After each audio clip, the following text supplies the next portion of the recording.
Bonjour cher ami, j'espère que tu vas bien. Alors écoute, moi ça va super bien, j'ai un peu la voix cassée, je me suis réveillée il y a pas très longtemps. Mais il neige dehors, d'ailleurs je suis trop une bécasse. J'ai complètement oublié de te le souhaiter, mais bonne nouvelle année. La semaine dernière j'y ai pas pensé du tout, donc tout plein de bonnes choses, que du fun, que du love, que du bonheur. On se retrouve toi et moi aujourd'hui pour que je te raconte la suite de notre aventure après notre petit séjour à Vienne et le retour pour les fêtes à Paris. Par contre, avant de commencer, je te fais un petit disclaimer. Va savoir comment, mais j'ai perdu la quasi-totalité des vidéos que j'avais prises de ce séjour-là. Et les seules vidéos qui restent ensuite sont vraiment pas incroyables. Donc j'espère que tu m'en voudras pas trop parce que moi je me sens saoulée de cette histoire. Je sais pas à quel moment il y a eu un bug dans mes disques durs ou je sais pas quoi, mais ça a disparu. Donc ainsi va la vie et on continue. Mais je voulais te prévenir que en général, j'aimerais que mes vidéos soient un peu mieux travaillées et avec des B-rolls plus intéressants. Donc on est resté à Paris juste 2 semaines pour les fêtes, donc pour Noël et le Nouvel An. Et en vrai, c'était très très sympa de revoir tout le monde. Ça nous a fait trop plaisir. Donc même si c'était un peu la course, parce que c'est vrai que du coup on a vraiment tous les jours c'était rempli de rendez-vous pour voir un tel et un tel qu'on n'avait pas vu depuis super longtemps, et en vrai c'était cool. Mais c'est vrai qu'on est reparti presque plus fatigué qu'en revenant. Mais en tout cas, le lundi 6 janvier, on se rend à Gare de l'Est à 6h du matin avec nos gros sacs à dos pour attraper notre train qui nous amènera vers notre prochaine destination. Alors, qui dit départ à 6h du matin dit réveil compliqué, mais dit aussi lever de soleil magnifique. Bon, encore une fois, mes vidéos sont éclatées au sol, mais vous pouvez vous imaginer. Ça faisait comme une métaphore du voyage qui reprend et le soleil qui était énorme dans le ciel. Donc on fait un petit arrêt à Stuttgart en Allemagne pour changer de train. Et dans le second train, Hugo récupère son petit sommeil pendant que moi j'admire de l'autre côté de la vitre, parce qu'en fait les jours précédents, notre arrivée, il y avait eu une tempête de neige. Donc nous, on l'a évité cette tempête, mais il y avait encore des petits restes de neige un peu partout. Et donc, après 6 heures de train en tout, on arrive enfin à Munich, ville dans laquelle nous allons passer les 3 prochains jours.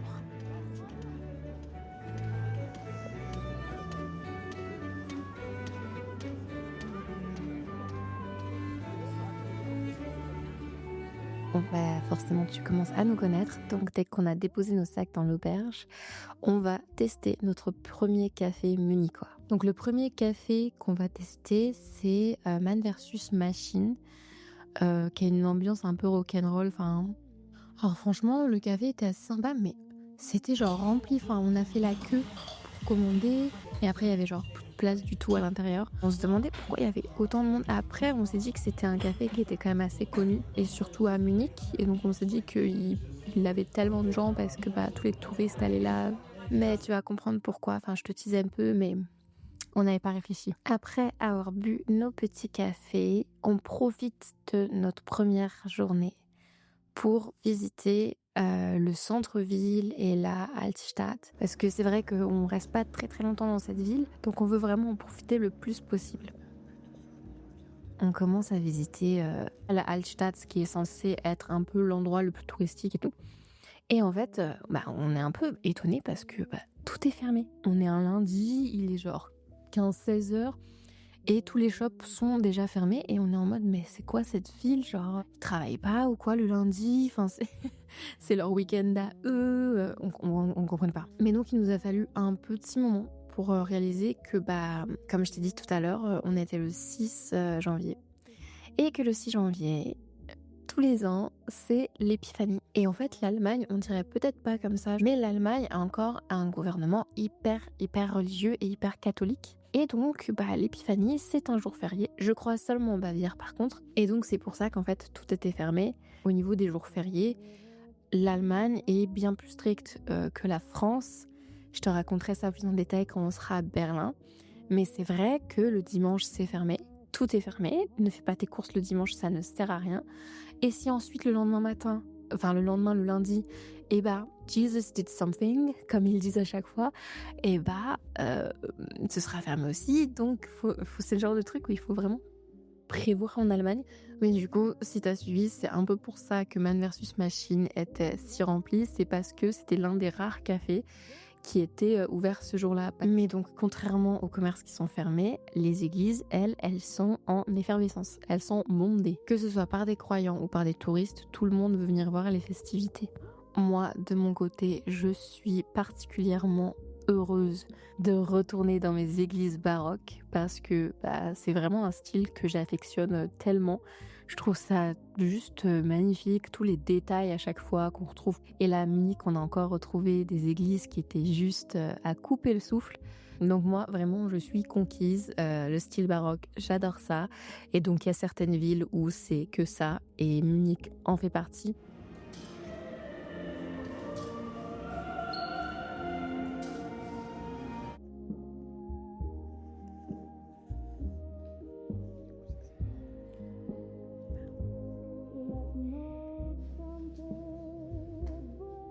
En tout cas, ce qui est super, c'est que malgré la neige qu'il y avait eu quand on arrive à Munich, magnifique ciel bleu, magnifique soleil, trop de la chance. Vraiment un bonheur de visiter la ville. Après, c'est vrai que quand on est allé visiter le Englischer Garten, donc le jardin anglais en français, et il y avait tellement de verglas que vraiment il fallait qu'on marche, tu sais, genre en glissant des pieds petit à petit parce que on a failli se casser la gueule, mais tellement de fois.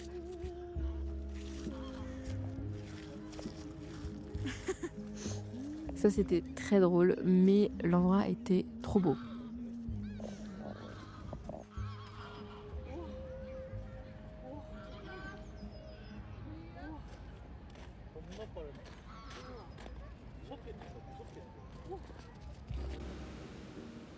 Enfin bref, il est déjà tard, la journée se termine, nous on rentre à l'auberge,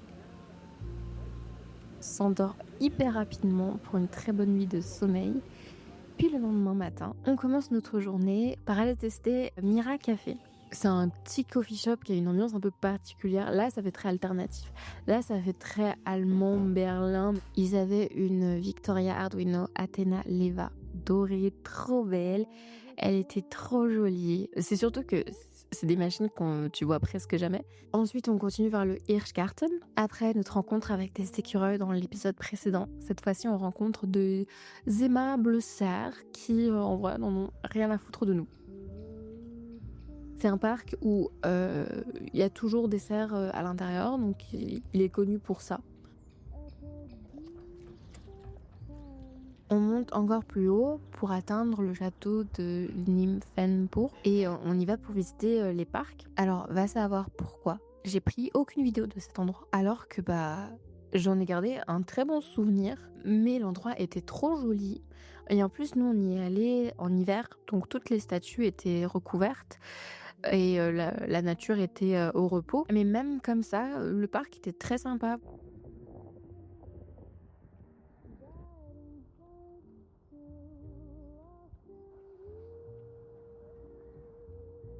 Après un petit sandwich random dans une petite bakery, on continue de marcher toute l'après-midi. D'ailleurs, ce jour-là, c'est un des jours du voyage où on a le plus marché, je crois. On a fait genre 40 000 pas, 25 kilomètres. C'était pas mal, on était bien fatigués à la fin de la journée. Au détour d'une rue, on s'arrête à Swapinga, qui est un autre coffee shop qui était très sympa. Franchement, c'est le genre de coffee shop que tu vas en fait quand tu vis dans la ville. C'était assez cool, ils avaient des petites pâtisseries qui étaient délicieuses. On a bien aimé. On retourne au Englischer Garten. Le Englischer Garten est énorme. Il est plus grand que Central Park à New York. C'est l'un des plus grands parcs urbains du monde. Mais en fait, surtout, c'est un endroit hyper agréable. C'est pour ça qu'on y retourne le lendemain.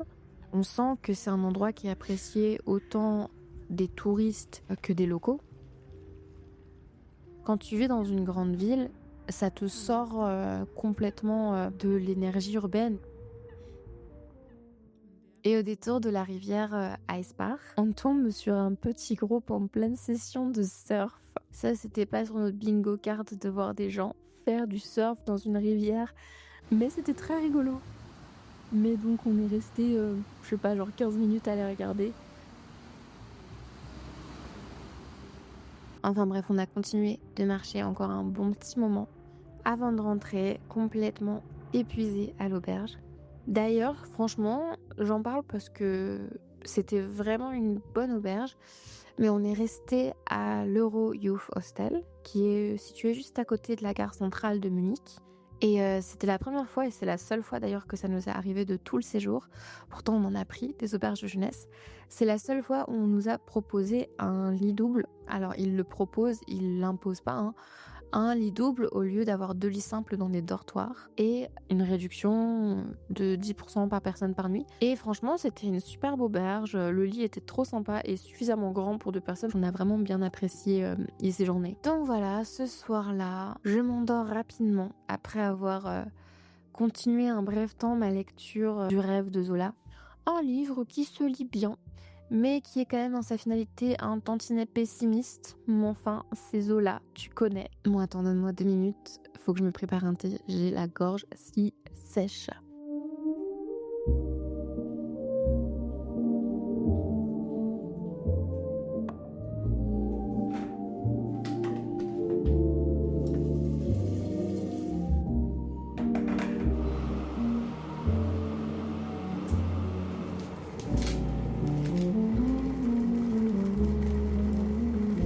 When the day turns to gold and the sun slips away,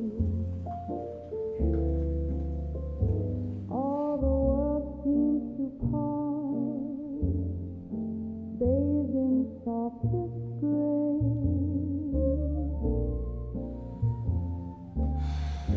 In that hush, I still see you smile. In the glow that stays a while.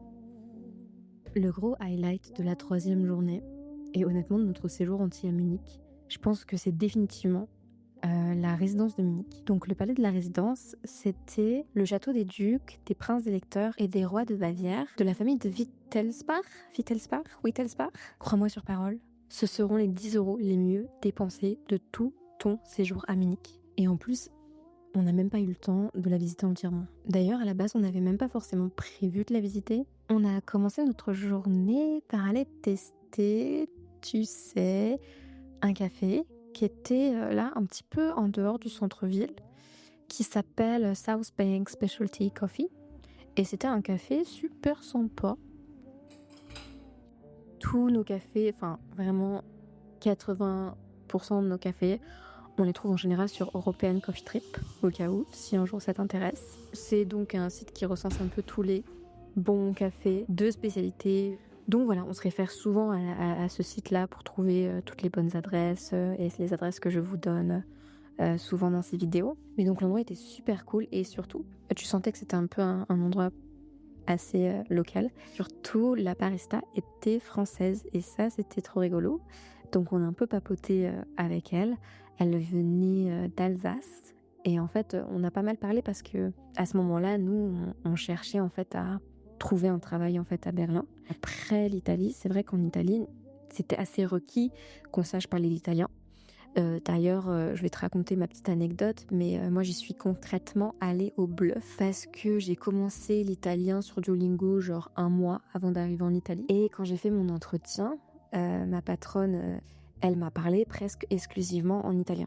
Et j'étais vraiment en full bluff. Mais c'est vrai qu'il y avait vraiment la pression en Italie pour que tu apprennes la langue. Je suis restée que 4 mois. J'ai fait des avancées, plutôt des évolutions assez incres en termes de langue. Je parlais bien, tu vois. Donc nous, on était un peu genre inquiets par rapport à ça, parce que l'allemand, c'est pas pareil que l'italien. L'italien, ça a quand même beaucoup de consonances françaises, donc on peut essayer de se comprendre d'une certaine manière. Mais alors l'allemand, pas du tout. Et là, on comptait pas apprendre la langue en 1 mois, et on avait très peur. Et en fait, la barista nous a dit que à Berlin, tout le monde parlait anglais. Et c'est très très drôle parce que donc ce serait pas un problème pour nous. Mais ce qui est très drôle, c'est que quand elle nous a dit ça, on la croyait genre comme ça parle anglais à Berlin, pas du tout, tu vois. Enfin, c'est pas possible, c'est une ville allemande, genre pourquoi ça parlerait anglais? Et ce qui est très drôle, c'est que maintenant qu'on dit la même chose aux gens, les gens ont du mal à nous croire aussi, genre ça fait pas sens. Donc voilà, donc elle nous a aussi un petit peu parlé de sa vie à Munich, de la différence avec la France, du fait qu'elle se sentait beaucoup plus en sécurité. Et c'est vrai que même nous, en y étant restés en fait que 2 jours pleins, on a eu aussi en fait cette impression de sécurité. C'est très calme. Je pense que c'est une ville pour le solo travel, surtout si t'es une femme, que je conseillerais à 100%. Donc après ça, on a continué de faire le tour de la ville à pied. On est passé par la Alte Pinakothek, par la Siegestor et jusqu'à Odenplatz. Et en fait, ce jour-là, il faisait pas très beau. Franchement, il faisait très gris et il faisait surtout très froid. Et après les 25 km de la veille, je t'avoue, nous, on était un peu fatigués et on avait trop la flemme de faire une activité en dehors. Donc on s'est dit, allez, on est à côté, on va aller visiter la résidence de Munich. Donc on était un peu en mi-après-midi et on n'avait pas imaginé à quel point ce serait grand. C'est juste énorme, genre il y a 130 pièces. Je sais pas si tu te rends compte, c'est massif et donc du coup on n'a absolument pas eu le temps de faire tout le tour. Surtout qu'en hiver le palais ferme ses portes un peu plus tôt, genre à 17h, donc on a dû y rester 2 heures à tout casser. Mais en fait j'ai tellement aimé cet endroit que j'y retournerai mais avec plaisir. Mais je pourrais y retourner je pense 10 fois dans ma vie, je pense, tellement c'est beau. C'est vraiment dans un style hyper baroque, hyper rococo, enfin c'est juste impressionnant toutes les pièces, enfin c'est beaucoup de détails partout. Et moi, du coup, je kiffe ça. J'étais trop heureuse et j'étais aux anges, vraiment. Imagine, il y a une pièce qui est entièrement décorée. Les murs, mais tout dans la pièce, c'est du coquillage. Franchement, je me dis qu'il y a genre plusieurs siècles, quand ça a été fait, quand ce projet a été terminé de pièces en coquillage, ça devait être étincelant, ça devait être magnifique. Franchement, c'était genre l'une des premières pièces quand tu commences la visite. Et on était genre... Ah d'accord.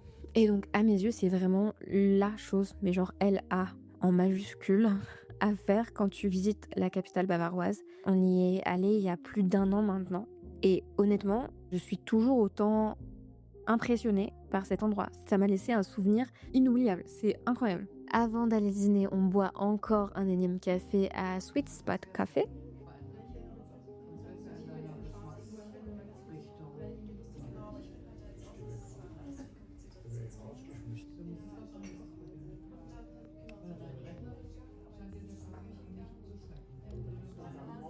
Et en fait, ce soir-là, moi, j'avais envie d'un truc un peu fancy, un peu différent. Et j'ai voulu faire tester, et j'ai voulu tester aussi moi-même, Secret Garden, qui est une chaîne en fait de sushi et de nourriture japonaise végétale qui a plusieurs adresses en Allemagne. Mais en plus, Hugo, en fait, il aime pas du tout les sushis parce qu'il aime pas le poisson et encore moins les sashimi. Mais là, pour le coup, il a bien aimé. Et tu vas me dire, of course, il n'y avait pas de poisson, donc vu qu'il aime pas le poisson, il va aimer. Mais même comme ça, même en lui disant que c'était 100% végétal, il ne voulait pas y aller. Il était genre, mais j'aime pas les sushis. Mais du coup, j'ai un peu forcé pour qu'on y aille parce que j'avais vraiment trop envie de tester ça.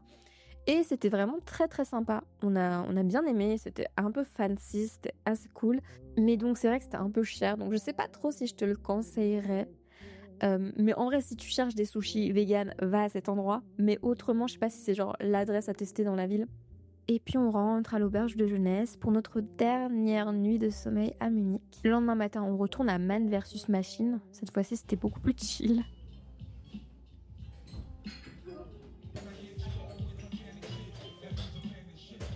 Vu qu'on avait pas mal de temps avant notre bus, on allait tester un autre café auquel on n'était pas allé avant, qui s'appelle Keep Banana Coffee and Gelato. Et ce café est lui aussi en l'occurrence 100% végétal. Et en fait là on a un petit quiproquo avec les baristas qui nous proposent en fait sur place ou à emporter. Et nous on me dit à emporter parce qu'on voulait continuer à faire le tour de la ville. Et là en fait ils nous donnent des tasses, mais enfin des cups à emporter, mais que c'est pas des cups jetables. Et on est en mode, ah merde, nous on part là, on n'a pas besoin d'une cup, genre. Et donc nous on fait le tour du pâté de maison, et puis on revient leur donner genre 5 minutes après. Donc eux ils étaient un peu en mode. Et donc nous on est en mode, en fait on n'a pas compris. Et donc c'est là que le barista nous a expliqué. Le concept, c'est la marque Recup, qui est en fait un système d'emballage réutilisable pour les entreprises alimentaires de restauration en Allemagne. Donc on comprend un peu mieux le concept et il nous explique qu'en fait c'est des cups que tu peux échanger en fait partout en Allemagne et donc qu'on peut garder la cup et si on visite d'autres villes en Allemagne on pourra voilà. Sauf que nous on allait retourner en Allemagne mais genre 1 mois et demi plus tard on s'est dit on va peut-être pas garder ces cups pendant tout ce temps-là. Mais donc donc ça ressemble à ça. Donc là c'est la version flat white tout ça. Et ici, vous avez la version plutôt latte. boisson chaude, chocolat, tu vois. C'est un peu plus grand. Écoute, alors il y en a ici qui ramènent des magnettes, ils ramènent des porte-clés. Nous, on a ramené nos cups. Parce que là, je pense qu'en fait, on est attachés sentimentalement en fait à ces cups. Elle et moi, on a eu tellement de café ensemble à Berlin. C'est de l'amour, je crois. Mais donc ces cups, on les a eu à Berlin et Berlin, c'est pas pour tout de suite, donc je me presse pas trop. Attends quelques semaines et on y arrive bientôt. Enfin, avant de quitter la ville pour de bon, on retourne devant le nouvel hôtel de ville de Munich pour assister en fait à un spectacle de carillon qui se déroule toutes les heures, chaque jour. Et franchement, c'était un tout petit truc un peu mignon qui valait le détour.